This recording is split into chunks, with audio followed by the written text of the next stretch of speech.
Notre histoire débute à l'impressionnant aéroport international de Los Angeles. Bon, pouvez-vous dire que je suis excité? Étant un gars qui n'aime vraiment pas voler, je me suis dirigé directement vers le bar et j'ai regardé notre pays s'effondrer aux nouvelles pendant que je buvais l'un de ceux-ci, puis un autre de ceux-ci, et suffisamment pour que j'en ai effectivement manqué un ici. Le Long Island est la boisson prévole des champions. Nous sommes ensuite montés dans un énorme avion avec un très gros chien que je ne pensais vraiment pas pouvoir être admis à bord. J'ai pu me distraire avec l'écran pendant que Chelsea s'occupait des formalités pour notre entrée dans le pays suivant. Puis, j'en ai eu un de ces derniers. J'en ai mangé un peu avant. Je le savais. Nous prouvions que la Terre est ronde en volant vers le haut, au lieu de simplement à gauche, et j'en ai eu un autre de ces derniers. 12 heures plus tard, nous étions à Tokyo, au Japon, le pays des toilettes magiques, et regardez qui j'ai trouvé, Dustin. Tiana était sur notre vol tout le temps, environ 5 secondes plus tard. J'ai réalisé que j'avais perdu mon sac Chelsea. C'est vraiment fâché contre moi, mais heureusement, je l'ai perdu juste à côté de Dustin, alors il est allé le chercher pour moi. Et puis nous sommes dirigés vers Tokyo Pop Town, qui n'était pas grand-chose, mais la salle de bain était réelle. Tokyo Pop Town, et il va falloir s'y habituer. Nous sommes entrés maladroitement dans un restaurant avec assez de bagages pour survivre 2 semaines et commander de la bière. Et sans blague, nous nous sommes dirigés vers l'hôtel à l'avant Robbie et avons appelé ça une nuit. Le lendemain matin, j'ai eu la meilleure nourriture que j'ai trouvée au Japon. Je n'ai aucune idée de ce que c'est, mais c'était vraiment amusant. Puis, nous sommes allés au salon de l'auto de Tokyo où j'ai vu beaucoup de voitures, mais rien n'a laissé une empreinte plus que le Toyota Alphard, un minivan de luxe que nous ne sommes pas autorisés à avoir en Amérique. Mais damn, c'est cool. Puis nous avons fait plus. Japon, plus de nourriture, plus de boissons, plus de Japon. Super place de parking. JDM, plus de Japon train. Et ils ont augmenté leur jeu de toilette encore plus dur en incluant un écran de télévision de projection sur le sol de cette salle de bain. Après pas mal de cocktails et de shopping, nous nous sommes dirigés vers le passage piéton de Shibuya qui est un passage piéton. Fascinant de le traverser. Était encore plus fascinant, c'était... Comme un passage piéton, nous avons fait ce que j'appellerais normalement un barbecue coréen, mais étant au Japon, appelons-le barbecue japonais. Nous n'avons pas commandé le cheval. Ensuite, nous sommes partis à la chasse sauvage pour trouver ces gars. Je ne dirai pas ce qu'ils sont, mais voici un indice. Ils sortent d'une machine distributrice.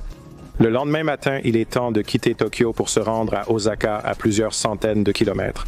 J'ai commencé sainement en regardant du sumo à la télé, ce que je veux vraiment avoir en Amérique, en mangeant des ramen Pokémon et en buvant un peu trop de ces mauvais garçons. Ensuite, direction la gare pour prendre le célèbre train à grande vitesse. Heureusement, ils vendaient encore de la bière à la gare qu'on peut boire dans le train, que c'est agréable. Le train passe à grande vitesse, atteignant environ 175 miles à l'heure à travers la campagne et la ville. Nous montons à bord, impressionnés par sa rapidité. C'était agréable. Avant même de nous en rendre compte, nous étions arrivés en voiture à Osaka, au Japon. Nous sommes enfin arrivés à Osaka, au Japon. Notre objectif principal était de venir voir cette voiture, bien que nous ayons aussi envisagé d'aller au salon de l'auto de Tokyo. Cette voiture que j'ai achetée il y a quelques mois avant qu'elle ne monte sur un navire, je veux voir la culture. Je veux voir son lieu d'origine et arrêter de parler. Je sais que vous voulez voir cette voiture. Sans plus tarder, voici notre botte d'enchère japonais, la Toyota Supra accidentée.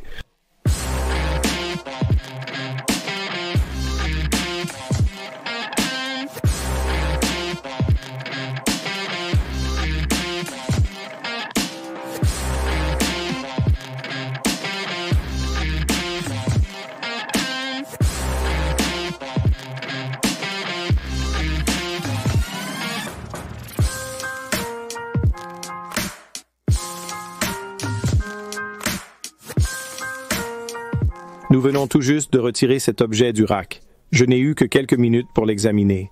Je vais vous montrer toute la voiture et ce que nous avons obtenu. Mais parfois, lorsque nous enchérissons sur ces ventes aux enchères. Il y a des inconnus et des problèmes de traduction, mais aussi beaucoup de choses amusantes. C'est un pari. Contrairement aux ventes aux enchères de récupération, les gens sont plus honnêtes, mais c'est une façon différente de procéder. C'était très amusant et je suis ravi de ce que nous en avons tiré. Mais laissez-moi vous ramener en arrière et vous montrer quelques images de la véritable vente aux enchères. À 4h07 du matin, il est temps de débuter la vente aux enchères. Allez, avançons un peu. Je débute l'enregistrement en ligne avec Trevor de Japanese Domestic Market Buyer, l'importateur du véhicule. Et nous sommes à 1 300 000 yens. Et ça monte. Nous avons mis une offre de 15 000 et nous regardons les gens atteindre notre offre. Ce qui s'est passé assez rapidement. Ça a pris quoi? 1 minute. Trevor, oui, nous y sommes déjà. Donc nous sommes déjà à 15 000 maintenant. Yahoo Auction, c'est essentiellement des enchères Yahoo japonaises, n'est-ce pas? Oui, c'est un peu bizarre, donc la dernière offre. après qu'une offre soit surenchérie. Cela réinitialise l'horloge à 10 minutes. Donc, c'est comme si la voiture devait rester au moins 10 minutes avec une personne étant le plus offrant. Sinon, la chose se réinitialise lorsqu'il y a une nouvelle offre. Donc, maintenant, nous sommes à 15 000. Ils ont la dernière offre. Et nous allons monter jusqu'à 20. Ouais, tout. Montons jusqu'à 20. En ce moment, nous sommes prêts à mettre 25. J'ai l'impression que 20 000 pour cette voiture serait vraiment bien. Comme un terrain d'entente, ce n'est pas comme une folle affaire, bien non, je suppose que c'est une sorte de folle affaire.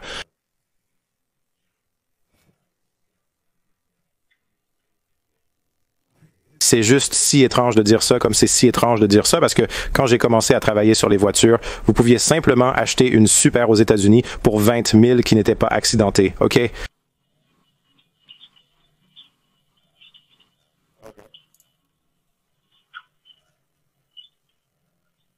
Ouais, ajoutons simplement 25. Donc, nous nous rapprochons. C'est à 2,551 millions qui se convertit à environ 24 000 $. Et nous comptons ici.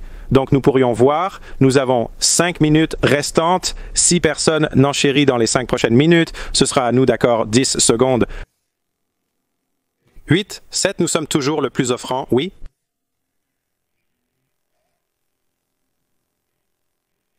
D'accord, la vente aux enchères est terminée. OK, donc 2,551 millions de yens. 2,55 à 1, 0. 0, donc environ 24 000 et quelques changements. Nous avons acheté une Supra en fer, ouais, pas mal pour 5 heures du matin. Donc, c'est le modèle à transmission manuelle turbo. Donc, avec ces deux choses, la voiture devient très chère. La transmission seule se vend souvent pour 12 000 $. Alors, avoir obtenu un moteur fonctionnel et le reste de la voiture pour les autres 12 000, c'est une affaire exceptionnelle. D'après ce que nous savons de l'accident, il pleuvait et quelqu'un a heurté une glissière de sécurité, probablement frappé à l'avant et enveloppé à l'arrière. Il a à peine dégagé la porte, ce qui est bien, donc la porte n'est pas endommagée, sauf pour le mécanisme de la poignée. Il est revenu dans le panneau arrière qui sera le centre d'une grande partie des réparations, car ce n'est pas juste une pièce à dévisser et à revisser. De plus, seul le bras de contrôle arrière a été cassé, mais les gars d'ici à l'endroit d'importation. On peut voir toutes ces superbes voitures et autres choses importées ici. Ils ont dû réparer ce bras de contrôle inférieur pour moi juste pour qu'ils puissent le déplacer autour de l'atelier et l'amener aux endroits. Ils en avaient besoin pour partir. Nous avons un peu fouillé dans les reçus et les papiers qui étaient dans la voiture. Donc, nous connaissions l'histoire de comment elle a été accidentée. Mais je me demandais combien de temps, vous savez, cette chose a traîné. On dirait qu'elle a été accidentée en 2013 et puis est restée là jusqu'à ce qu'ils la mettent en vente sur Yahoo Auction quand nous l'avons achetée là en quoi 2019. Donc, quand vous achetez une voiture comme celle-ci et que vous allez l'importer, vous devez acheter une voiture qui a 25 ans et celle-ci peut être expédiée aux États-Unis dans quelques jours. Elle peut partir d'ici dans quelques jours, pas avant. Elle est mise dans un conteneur et quand il atteindra les États-Unis, cette chose aura exactement 25 ans. C'est génial. L'intérieur semble assez propre. Les Supra ont ce sentiment historique de cockpit de pilote de chasse. Lors de la conduite, tout est centré sur le conducteur, ce qui est très appréciable. J'avais où est la pédale d'embrayage? Oh, elle est sur le sol. Oh oui, donc le maître cylindre esclave sur cette voiture est aussi mauvais. Donc, dans le voyage, dans la documentation de l'enchère, il était simplement écrit comme transmission non connectée, mais c'était une erreur de traduction. Vraiment, ce qu'il voulait dire était, vous savez, le cylindre esclave pour l'embrayage est mauvais. Donc oui, le panneau de porte est tombé de ce côté. Probablement quelque chose s'est détaché après l'accident ou quelque chose. Gratuit comme un petit ordinateur Global Positioning System, la stéréo a été retirée par le propriétaire précédent, mais tout le tableau de bord est en très bon état. Les panneaux de porte sont en très bon état, le volant est super, donc c'est un très gros. Plus le seul problème est le volant est du mauvais côté dont nous parlerons. Il vient avec des tonnes de menthe japonaise et de gomme japonaise, seulement 7 ans. Maintenant, je viens de réaliser en m'asseyant ici que je n'ai jamais vraiment été assis dans l'une de ces supers de ma vie. Donc, c'est un moment assez cool. C'est une voiture de rêve pour moi depuis très, très, très longtemps. J'étais certainement l'un de ces fanboys de Fast and Furious. Et puis, ma première voiture était la Super qui est venue avant celle-ci. La vraie belle carrée qui était en fait ma première voiture que j'ai jamais eue. Donc j'ai toujours eu un œil sur ces voitures, mais elles ont toujours été complètement hors de ma portée. En Amérique, dans cette configuration, ces voitures se vendent facilement pour 80, 90, parfois 100 000 $. Elles sont parfois moins chères. Mais c'est toujours un pari sur ce que vous allez en retirer. La grande chose, et c'est vraiment la transmission. Okay, c'est une petite pièce très, très importante. Donc, imaginez que vous n'avez pas acheté le modèle turbo. Donc, vous pourriez dire, achetez l'un de ces modèles en Amérique ou au Japon. Si vous n'achetez pas le modèle turbo, vous n'obtenez pas la transmission turbo. Et c'est la transmission à l'épreuve des balles qui peut supporter 800, 900 chevaux et ne pas vous lâcher. Donc, c'est une pièce très, très précieuse. Et les moteurs sont très abordables. Ils vont être disponibles en ligne. Ils proviennent avec des nouvelles Toyota qui les utilisent. J'en ai eu sur ma BRZ et on peut les obtenir pour 2000 à 2500 €. Avec le turbocompresseur, vous pourriez avoir une boîte manuelle turbocompressée sans dépenser 12 000 $. Cependant, vous obtenez une transmission beaucoup moins durable appelée canon de verre qui explose à environ 400 chevaux. Donc, même si cette voiture était un accident, selon les normes japonaises, elle serait considérée comme une épave. Selon les normes américaines et votre compagnie d'assurance, la voiture serait considérée comme une épave à son arrivée aux États-Unis, mais n'aurait pas de titre d'épave, car ce n'est pas ainsi que le système fonctionne. Note de côté, vous voulez voir quelque chose de super louche. Si vous regardez juste ici où mon doigt est une chose floue, là-bas, c'est une vis, comme une vis de réglage qui est allée de l'arrière du phare et a poignardé dans la batterie. Et personne ne l'a remarqué, mais nous allons devoir sortir la batterie de cette chose avec les pièces du phare et la jeter rapidement. Elle ne va pas dans un conteneur d'expédition comme ça. Donc, à ce stade, j'imagine que pas mal d'entre vous crient un peu sur vos écrans, surtout les gens qui ont regardé pendant un moment en disant « Chris, tu as déjà fait ça avant, tu as acheté une FD, tu l'as amené, tu as précipité le processus de reconstruction et puis tu l'as vendu pour un énorme profit et puis on ne l'a jamais vraiment vu sur la chaîne. Je peux vous promettre que ce ne sera pas le même type de situation. C'est une voiture beaucoup plus chère, presque 10 fois le prix, mais c'est aussi sur ma liste de choses à faire, absolument. En fait, nous parlions justement de comment en obtenir une autre, mais cette voiture a beaucoup de valeur et cette voiture continuera également à prendre de la valeur. Maintenant, la raison pour laquelle j'ai vendu la FD et la raison pour laquelle je ne l'utilisais pas beaucoup, c'est parce qu'elle était à conduite à droite. Cette voiture est aussi évidemment à conduite à droite. Donc la question est comment cela va changer, quel est le plan de jeu pour la voiture et tout ça. Donc je vais reconstruire cette chose et je parlerai des modifications et tout dans une seconde. Et puis, si pour une raison quelconque, je ne la conduis pas parce que je ne sais pas, parce que la conduite à droite est toujours trop pénible. Parce que ça peut être, je serai vraiment honnête avec vous les gars, je n'aime pas conduire à droite. Donc pour une raison quelconque, si je ne la conduis pas assez, conversion à conduite à gauche. Je sais que ça semble tellement fou à faire. Nous pouvons acheter toutes les pièces nécessaires, comme le tableau de bord, et beaucoup d'éléments du tableau de bord se brancheront encore de l'autre côté. Avec une crémaillère de direction différente et suffisamment de pièces sur le marché, nous pourrions faire une conversion à conduite à gauche, ce qui augmentera la valeur de la voiture. Beaucoup, donc, pour obtenir l'un de ces dans la gamme des 6 chiffres, il doit être quelque chose, le corps doit être super, super propre, il doit évidemment être ce turbo avec cette boîte manuelle à 6 vitesses et il doit être à conduite à gauche. Les voitures à conduite à droite vont se vendre beaucoup moins cher parce qu'il semble que vous en avez juste trouvé une propre au Japon et l'avez importée directement, ce qui est évidemment ce qui se passe avec beaucoup de gens, mais beaucoup de collectionneurs ne veulent pas d'une voiture qui semble venir du Japon et ils ne veulent pas non plus conduire du mauvais côté de la route. Étant donné les dégâts sur cette voiture, il serait vraiment très facile de prendre ma meuleuse d'angle, de passer par ici et de coller un kit de carrosserie large dessus, puis évidemment des ailes avant large, un pare-choc avant large, obtenir un capot en fibre de carbone et nous serions vraiment très rapidement de retour en marche. Les gars ici ont en fait tourner le moteur avant. Ils disent que le moteur tourne très bien, sonne vraiment fort. Maintenant, une partie de moi veut vraiment faire ça, mais je veux en fait construire cette voiture un peu plus à la spécification d'un collectionneur, mais je veux aussi la garder longtemps. Et je veux vraiment la conduire longtemps. J'essaie de construire une collection de voitures qui prendront de la valeur. Elles vont augmenter de valeur chaque année. Donc, si je ne la conduis pas beaucoup cette année, je ne regarde pas en arrière et je ne dis pas « Oh mon Dieu, elle a perdu tellement de valeur comme mon Aston Martin perd de la valeur chaque année. » Cette voiture augmentera de valeur chaque année, ce qui est vraiment agréable. Donc, avec cela dit, le plan de jeu pour cette voiture en ce qui concerne la carrosserie est que nous allons garder les choses assez timide, assez docile. Vous savez, peut-être des lèvres et des choses différentes comme ça, des pièces de garniture pour la rendre jolie, mais tout va revenir à la normale sur la carrosserie. Nous n'allons pas faire de carrosserie large, juste le remplacement du panneau de quart, le remplacement des ailes, des pare-chocs, du capot et de tout ça pour la garder jolie. Maintenant, je pense que la valeur resterait plus élevée si nous la gardons de cette couleur argentée. Mais pour être honnête, je ne suis pas un grand fan de la couleur argentée, donc nous pourrions faire une respray complète dessus. En ce qui concerne le moteur, nous devons faire plus de modifications, nous ne pouvons pas le laisser stock comme ça.